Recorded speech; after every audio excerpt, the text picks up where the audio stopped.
Welcome back to the MMA Explorers. Today, let's get started with Strickland Feuds with Dan Henderson. Strickland, known for his unfiltered attitude and aggressive sparring style, has found himself in another feud, this time with MMA legend Dan Henderson. During a recent episode of the Overdogs podcast, Mike Perry asked Henderson about his past experience training with Strickland. Henderson revealed that Strickland was eventually kicked out of his gym. The reason? According to Hendo, Strickland acted like a gym bully and would go online after sparring sessions to trash talk his training partners. Before we continue, make sure to leave a like on this video to support the channel. Let's aim for 10 likes. You maybe had to tell him he couldn't come back to the gym. I'm talking about Strickland. What happened with him training with you? He got in a little, argument matches all the time with, some of the guys that thought he was going too hard, and then he would go online and talk about him, and he did it a little bit too much, just more socially.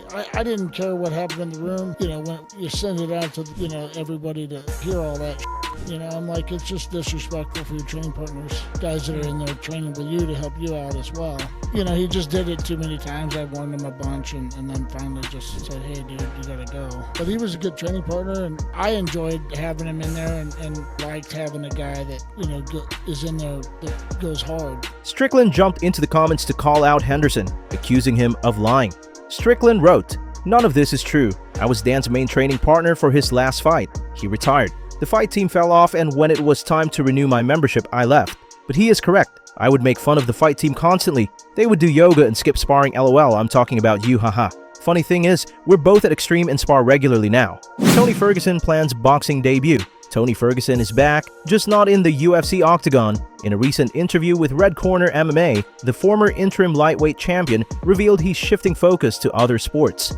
Ferguson announced that he's set to make his professional boxing debut on August 30th, though his opponent hasn't been named yet. First of all, how was your experience? The experience is awesome. I'm glad it's not a cage. We got a 5-rope ring here. Walkouts, everything's going good. Pretty intense fights. Fighting in shoes in the dorm boxing, man, it's pretty fucking cool. Small gloves is better than big gloves. I've always wanted to host and always wanted to do things like this and travel and go meet new people. When I was employed with the UFC, I was always busy doing the UFC stuff. Yeah. So now here's the chance where I get to do a lot of free stuff. So this is cool, man. Take every opportunity. Opportunities exist when we create them. So this is an amazing experience to bring not just myself, my family. Today we got Thai pads. Yesterday the same thing. So I'm going into camp. So right now I have a fight on August 30th. I'm going to be boxing. Oh, it will be boxing? I can't tell you who yet, but I will be boxing. And I'm slowly making my way there, but one win changes everything.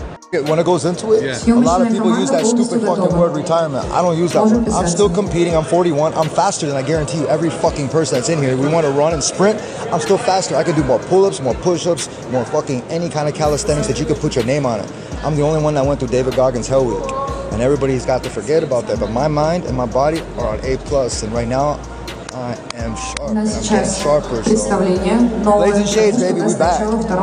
So now it's only boxing, right? No, it's not only MMA also. I'm doing everything. And what I wanted to do was play multiple sports. I might go try out for baseball, for pro. And I might even I'm doing my first boxing professional fight. I'm going to be doing pro grappling. I am actually one of the combat jiu-jitsu pioneers. It was invented at my camp in Big Bear. So it was myself, Eddie, we made that shit, and then he took it mainstream. So there's a lot of different sports that I want to go and try, and that makes it more interesting because, damn it, I'm a fucking athlete and I win a lot.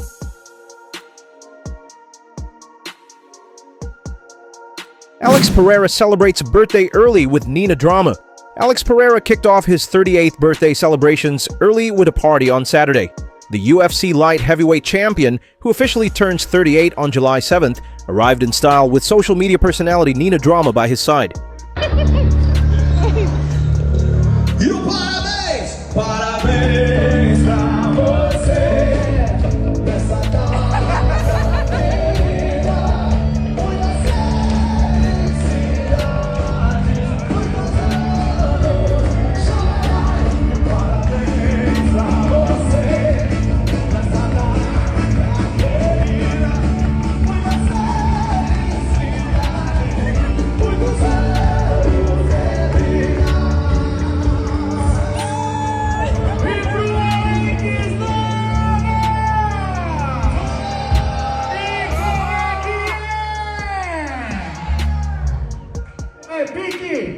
Daniel Cormier credits Conor McGregor for boosting Khabib's stardom.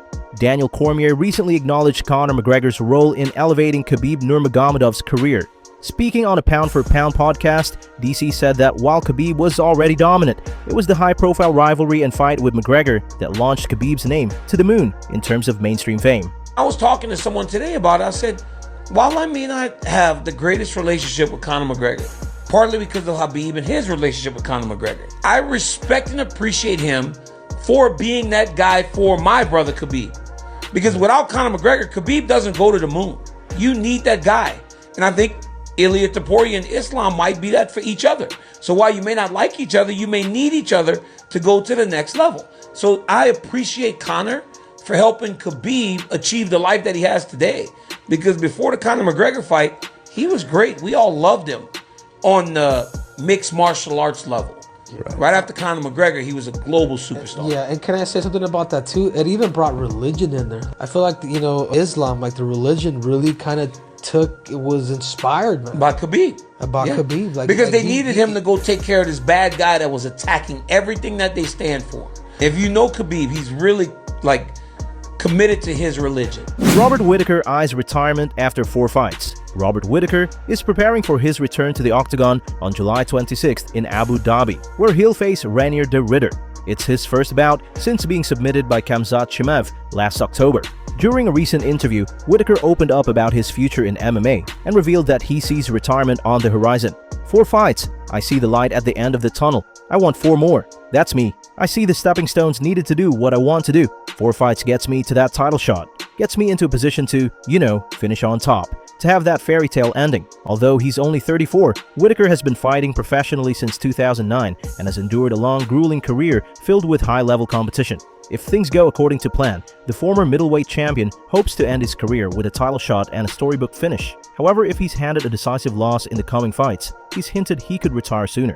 Do you think Whitaker still has what it takes to make one last run at UFC Gold? Leon Edwards calls out Ian Garry for potential return fight. Former welterweight champion Leon Edwards is looking to bounce back after back-to-back losses, and he has Ian Machado Garry in his crosshairs.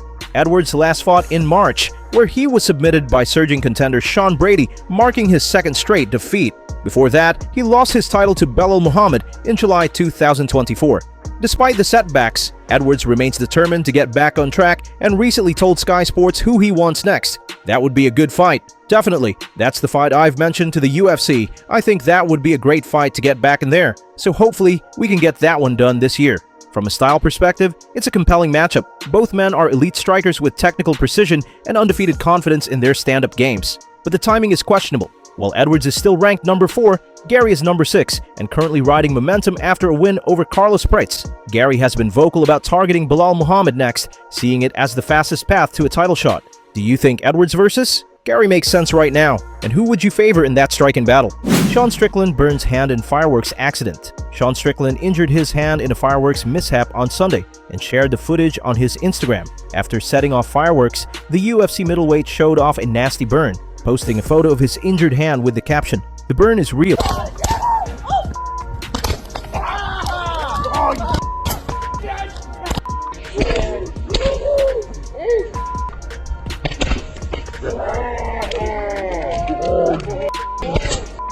Israel Adesanya reveals he turned down roles in Black Panther 2 and Creed 2. UFC superstar Israel Adesanya recently revealed that he was offered roles into major Hollywood films, Black Panther, Wakanda Forever, and Creed Descend, but chose to decline both opportunities.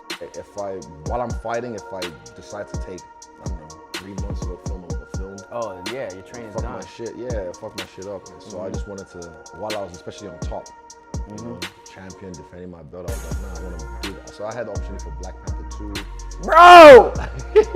Bro! Wakanda Forever? I know. God damn! Shout out Ryan Coogler as well. Yeah. Bro, have you ever heard him talk? He sounds like a Crip, like he's from LA. I know he's from LA. Yeah, I saw the Sinners. Bro, I haven't watched it yet. Josh Emmett says others hit harder than Ilia Topuria. Josh Emmett recently reflected on his 2023 5-round battle with Ilia Topuria, where he lost via unanimous decision.